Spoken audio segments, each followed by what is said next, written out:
Hey everyone, we're live at the Paste Studios with Doug Paisley. Now, Doug, thanks for being here, man. Thank you for having me. Nice to be here. Yeah, man, it's good of you to do this on a show day. I know you're probably gonna rush right out of here and head over to Union Pool for your show tonight over in Brooklyn. So thanks for doing this now. Oh, it's a pleasure.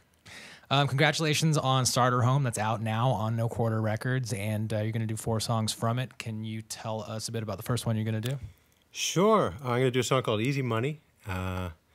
I wrote it in San Clemente, California. I was having a good time. I was on tour with Josh Rouse, and I had my family with me, and I was just looking out at the ocean and watching the trains go by, right? The train tracks right there at the beach. And I was just gonna say, the trains. Isn't that amazing? It was so beautiful. It's like that Neil Young song, "It's a Dream," where he talks about all the passengers rolling out of the station, and all these people arriving by train to go to the beach was just such a lovely sight. So it's I don't know how, but it's just how I wrote this strangely song. enough. And I don't know why we pulled off there, but we pulled off just to take a look and ended up at the beach there for about 3 hours. The trains passing by. We had no idea that's what was happening right there at that place. It's incredible. Ringing endorsement for San Clemente, California. Yeah, it's gorgeous. Anyway, this was the kind of mood it put me in. So it's called "Easy Money."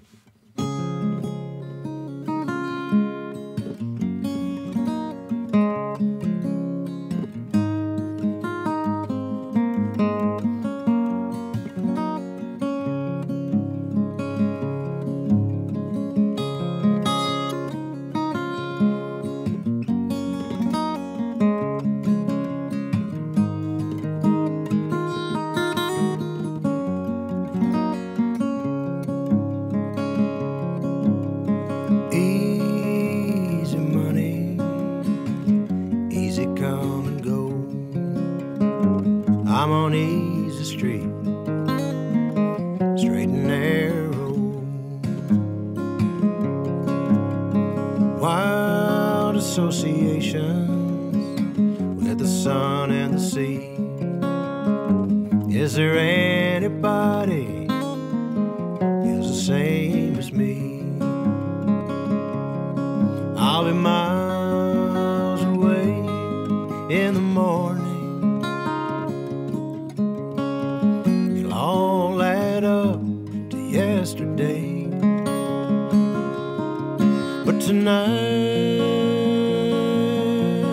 be with me. Be easy.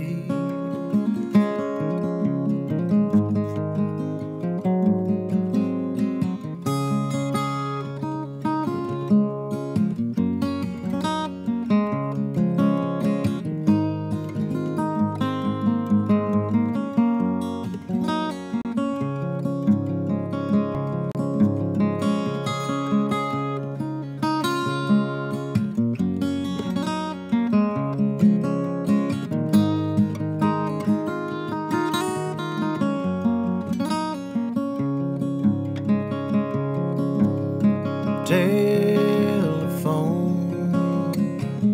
ringing off the wall.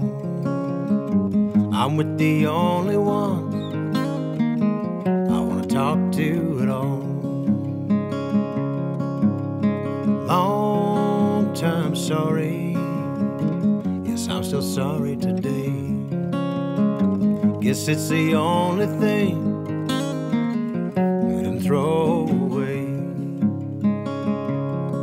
I'll be miles away in the morning. It'll all add up to yesterday. But tonight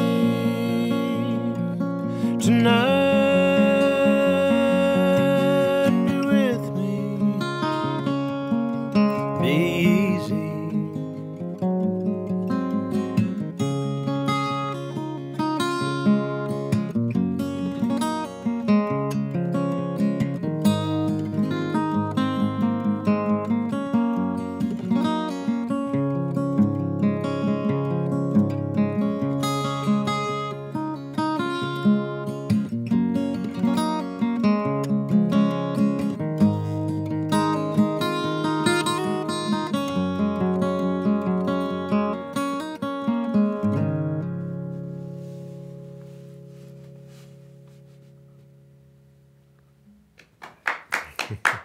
Thank you very much. Thank you. Live studio audience. Yeah. Thank you, Doug. Man, it's a total pleasure to be here on this Friday afternoon and have you doing this. I mean, every one of those, you're playing only the notes that matter, and it's a total pleasure on this side to hear you doing it. So thanks for coming in and doing this for us. It's great to be here. It's my only trip into Manhattan, and that's a rare opportunity for me. So, well, welcome. Cool. We've got the zoo happening downstairs. We're in the shadow of the Empire State Building here. We are definitely couldn't be more in the middle of it. Yeah, and I'm a musical tourist. Yeah. I think Pitbull might be playing downstairs. That's probably not true. Somebody huge is downstairs right now. Oh, really? We're above the Hammerstein Ballroom right now. There's something gigantic happening down there. So if you wanted to do some musical tourism, it's definitely we'll show you down there on the way out. Oh, I'd love to. That sounds great. Yeah. So you mentioned, so you're out in San Clemente with your family, that's a recent development, right? Actually that's 4 years ago now, but it's relatively new. Yeah. Relatively in relation to the amount of time that it has been since albums came out. It's about the exact same amount of time, actually. Yeah. So how do you find that the music has mellowed with family, has changed in any way with family? Or are you writing the sort of similar songs to what you would have written in 2014? Well, the one change I realized, everyone always assumes that the change is that you don't have as much time, but actually you do have a lot of time when you're with a kid, especially when they're really young, because they don't only do so much. It's more the psychic energy you don't have as much of, or just energy in general. Never mind particular to songwriting, but you have to change everything. I mean, it's an upheaval and it's a reconfiguration of everything about you and your life, and and then I guess some things fall away as a result of that. But there are some things, like for me, songwriting, which I just wouldn't assume wouldn't fall away, but it would sort of have to find its way back into this new way of living, So, which isn't to say it's all on songwriting itself as an entity. Like, I guess I have to figure it out, but it just kind of happens, We'll figure out enough to go to San Clemente and watch the trains and all that, and recharge the batteries and have the energy to put that out in song form, I guess. I mean, yeah. I think if you're really, if you're really doing something that you're sort of meant to do or that you just do naturally, then it'll just roll along with everything else, or everything else will get kind of subsumed into it.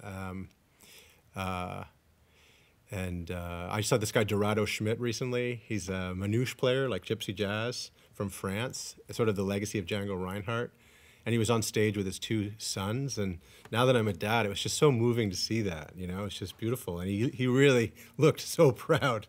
And he's playing violin in the middle, and his other son is rhythm player, and his other son's playing lead. And so, I think, it's a strange life. But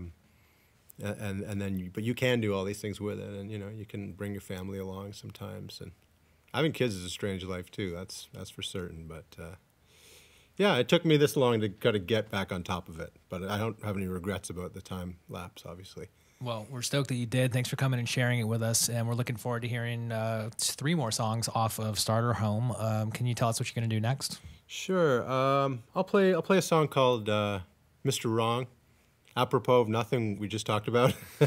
One of those songs, actually, that goes back a long time for me, and I wouldn't say so much I was working on it for a long time, but sometimes they embed themselves even as a fragment, and then you just kind of have to, you don't even have to hold on to them. They just stick around. They keep popping up, and I was basically able to finish it in time for this album. So anyway, this song is called Mr. Wrong.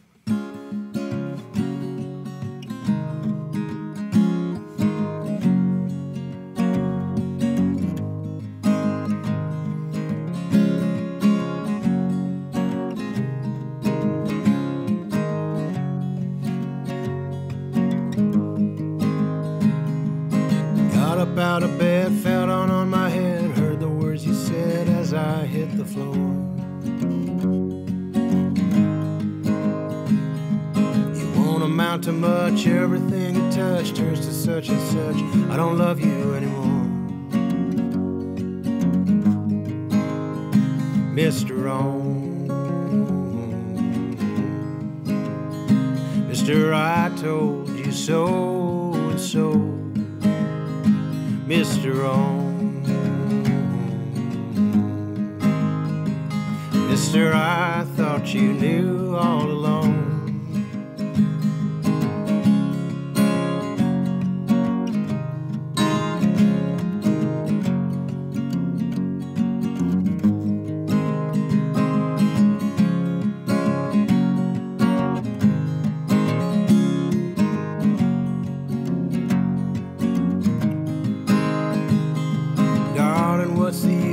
offer an excuse. Every time I do, I always run away.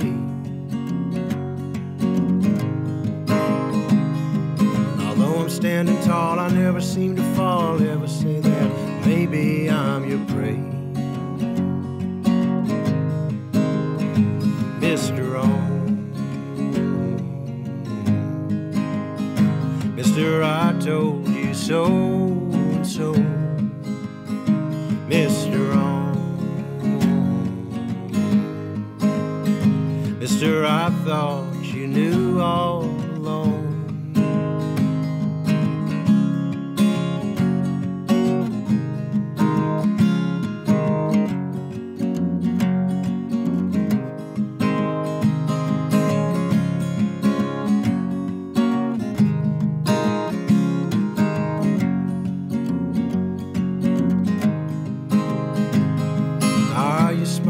Darling, don't you see I'm not what you believe that I am?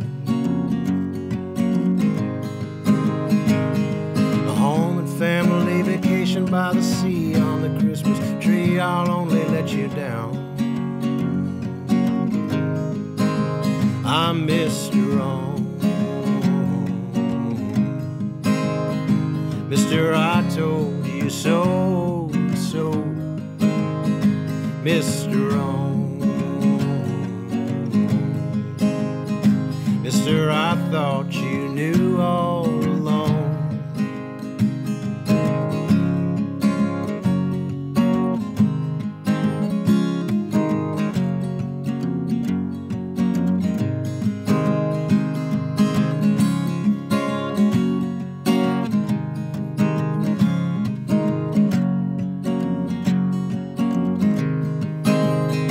Mr. Wrong, Mr. I told you so and so. Mr. Wrong,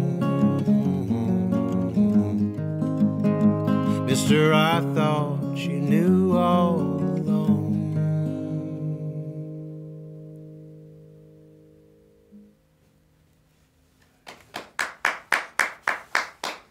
Thank you. Cool, thank you. Oh, my pleasure. Yeah, man. Can we talk a little bit about the? So you're a Toronto dude. Were you born and raised in Toronto? I'm Torontonian. So you're a Toronto dude. Have always been a Toronto dude. And can we talk a little bit about the place and how it might have? I mean, do you think these songs would have ended up sounding similar had they been written in a different place, or is Toronto just absolutely ingrained in the DNA of every one of them? Well, I mean, its music reflects, like, you know, some of its diversity, and some of the interesting communities are there. Not that I would directly relate it to any one of these songs, but I started out actually playing reggae when I was a kid. I joined a reggae band when I was a teenager because there was a huge reggae population. There's a big Caribbean population in Toronto. And then I got into, there's a very big, there used to be a very big country and sort of folk and bluegrass scene. There used to be a sort of small Greenwich Village north in Toronto. All this stuff, I guess, is like kind of common knowledge if you know anything about Toronto music history. But I certainly, you know, to a lesser degree than Manhattan, but I grew up in a place where there was lots of great music. My whole life I've been a record collector, and I love record shopping, and I love getting turned on to new things. And I think, you know, I come to music as a player and as a writer after years and years of listening and buying and consuming, and then even, you know, covering, you know, even when I started playing music. So I don't know, pre-internet as I somewhat am, if I could have done that in a smaller place, you know, so that's not distinct to Toronto, that's any big city. But yeah, it's a hard city to pin down when you've lived there all your life, I guess, you know, and maybe it is just generally. I've been traveling around the States on this trip, and I don't know if I could say it or if I would say it to my friends in each of the cities, but the people of Philadelphia are very distinct from the people of Chicago, you know, and on a very surface level, you do get this impression, or you form these like hasty stereotypes or something. So I'd love to know what that is for Toronto, but aside from apologizing all the time and enduring a long winter, I don't know. Cigarette butts always in the trash can, never on the sidewalk. Oh, we're not as good as you think, but I guess it's a tidy town, yeah. Well, we'll go dig the crates upstairs. The odds are about 50-50 that we've got vinyl with you on it upstairs. So we'll go upstairs and dig through our crates up there and check out what we have. I'd love to. Yeah, that was a really cool opportunity to go out to Davenport and Rock Island, of course. You know, from the Lead Belly song. That's right. And then Bix Beiderbecke is from Davenport. Yep. So. We stayed in the Black Hawk Hotel when we go there, and they've got Bix Beiderbecke stuff up everywhere. There's a bowling alley in the basement. There's Bix Beiderbecke memorabilia all over the place. Really? Wow, and this is in Davenport. Yeah. Yeah, we visited his grave, and we visited one of his house, like one of the places he lived, like I think his childhood home maybe or something. And man, actually, I wish I could remember the name so I could plug it if it's still there. But there was a record store in Davenport that just basically gave me a heart attack, almost like a used record store. It was connected to a vintage clothing store. I'm going to Google it in between songs 3 and 4. We'll figure it out. Never mind. We'll get our team on that. Somebody from Davenport chime in. Let us know. If not, I'm Googling it. I'm going to use the internet. It may have been actually the Rock Island side now that I think of it. But anyway. Somewhere in the Quad Cities. Just stuff that I've never assumed I would never find, and they had it all. Like it just tapped out my finances almost instantaneously. So anyway, nice. Well, so you're going to play 2 more songs from Starter Home, it's out right now on No Quarter Records. So congratulations again on the record. Can you tell us what you're going to do third? Sure. I'm going to play a song that I guess was probably one of the earliest songs that we recorded for this album, and one of the songs that was, unlike the previous song, almost like purpose written for the sake of making an album. So it was central, not necessarily because of what it was, but it was one of the first ones that made me feel like... I could really make an album, which is always reassuring when it's kind of your job, So anyway, it's called Drinking with Your Friend. Drinking with a Friend.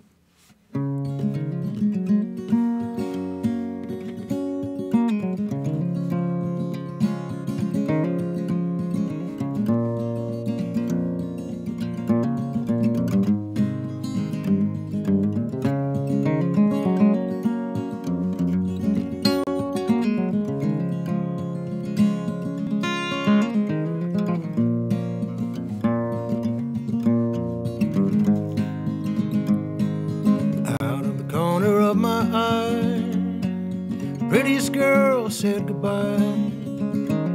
Such a sad day, but where was I? Drinking with a friend. There's a train at the station and we'll hop on the back. We got nothing to lose and there's nothing we lack. And we're rolling this fast, we don't look back. Drinking with a friend. Up in the morning and there's nowhere to go. Too sick to feel the wind that blows. There's only ever been one cure I know. Drinking with a friend. So many things that I wanted to say. I always found words that got in the way.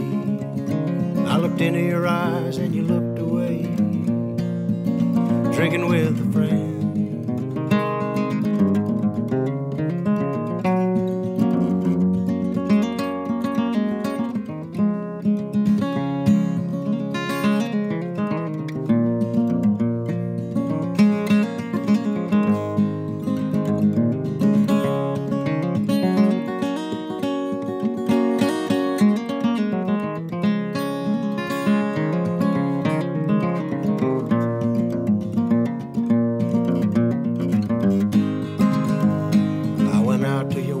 Black as the coal, the night it emptied itself of souls. It's the price we paid for alcohol. Drinking with a friend. Down at the bottom and my blood's run thin. I always intended to start again, but I'll never rise above the din. Drinking with a friend. Nothing to show for nothing I've done. Someday I'll be a skeleton. Put me into the ground, let me reach for the sun. Drinking with a friend.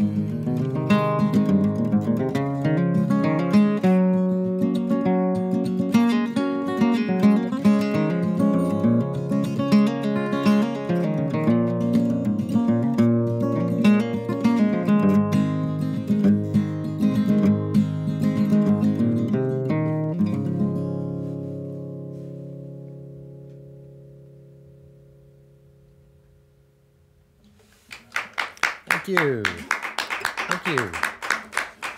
All right, thanks, Doug. So that is officially the engineer at Daytrotter right now, Ian Harris. Ian, thanks for the save and the info here. It's Ragged Records. According to him, that's the best record store in the Midwest. And you're right on both accounts. They opened one in Rock Island. It used to be Davenport. Now there's 2 locations, so they're on both sides of the river now. Wow, jeez, that sounds deadly. Yeah. Thank you, Ian. I think I've met Ian before. That sounds right. Yeah. Anyway, that sounds like the one. Yeah. They had a whole bunch of Speedy West and Jimmy Bryant records there, and they had a Townes Van Zandt record, the late great Townes Van Zandt, and it was $1.99. It was the original sticker. I forget. It was like $20 or something. And then they crossed out $1.99, and it just said in marker 99 cents, no return. And it just, I don't know. I mean, as little as I knew about him, it really spoke to some of what his reception was at the time those albums were coming out, And, Right. I mean, not to diss the success of the album sales, but it just seems like they couldn't sell it at all, Yeah, like and Johnny now people Cash are and the Chicken clamoring Soup for all kind that of stuff. sort of a similar vibe. Yeah. They've got the new release. The new release that catches my eye that they're pushing on their Instagram right now is the David Bowie soundtrack to Labyrinth. Is Ooh, yeah. wow. that one sitting next to Perfume Genius, sitting next to everything. So Yeah. Anyway, this is much more about you and not just going to be an endless plug for Ragged Records. Records, but we wish them well, as I do to all the music stores. I mean, they're a huge help to me and all over the world, and it means a tremendous amount. And I also love going to them. So I've got such a multifaceted, vested interest in their success. So, but yes, you're right. We've fully fleshed out my appreciation of Ragged Records. Do you get anywhere near there? So I see your 3 this weekend run. You're at Brooklyn tonight in Union Pool. You're going to be at the Columbus Theater in Providence tomorrow night, and then Atwood Tavern in Boston. Yeah, Boston, on Cambridge, Sunday. Yeah. That's right. Yeah. Are you going to go anywhere near the Midwest? For some reason I didn't copy paste the rest of the dates. No, I see that's it for now. Okay. For the time being, so Chicago would have been the closest. It's been a while since I was out there, but alongside, not doing a lot of other stuff in the past few years besides writing, I haven't done a lot of touring, so I'm sort of overdue. So I'd say that it's gearing up. That's the hope, but that's about as vague as it has to be in terms of when I'll next be there. Nice. All right. Well, we are looking forward to hearing. We're going to hear a 4th song off of Starter Home, which is which is out right now. And right. Can you tell us what you're going to do 4th? Yeah, I'm going to play the title track, which is called Starter Home, and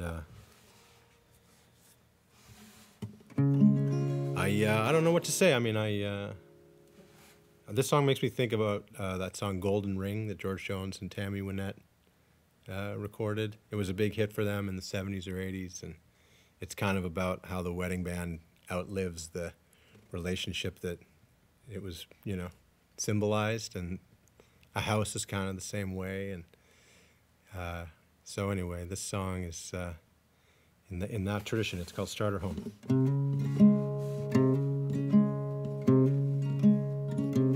Doors and windows, pretty garden, room enough for a family.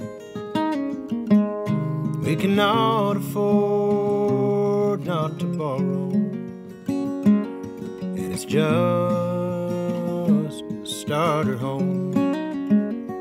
Starter home.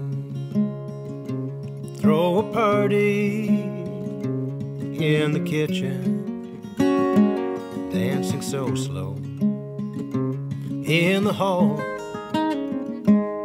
and if something might get broken, well, it's just a starter home. Starter home.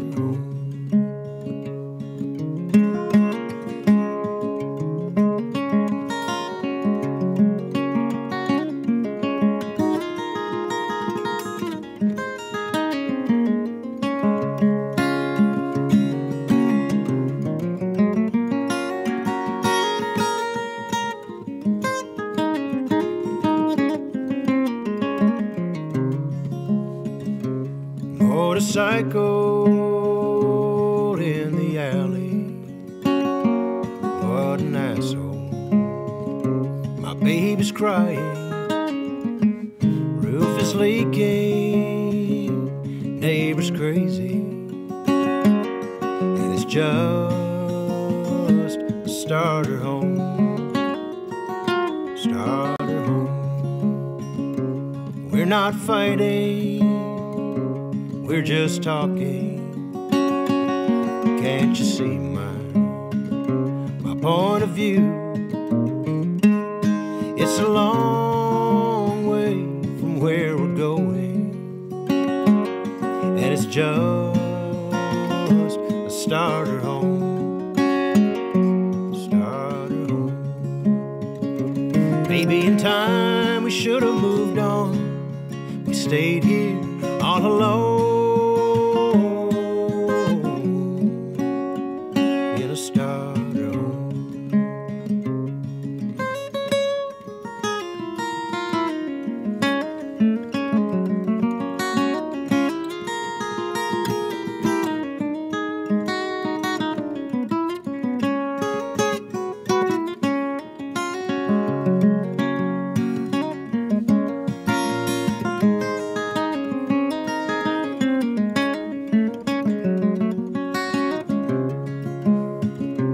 There's a sign out in the front yard. Bring your dreams and your family. You cannot afford to miss this. Just list its starter home. Starter home. Maybe in time we should have moved on. We stayed here all alone in a starter home.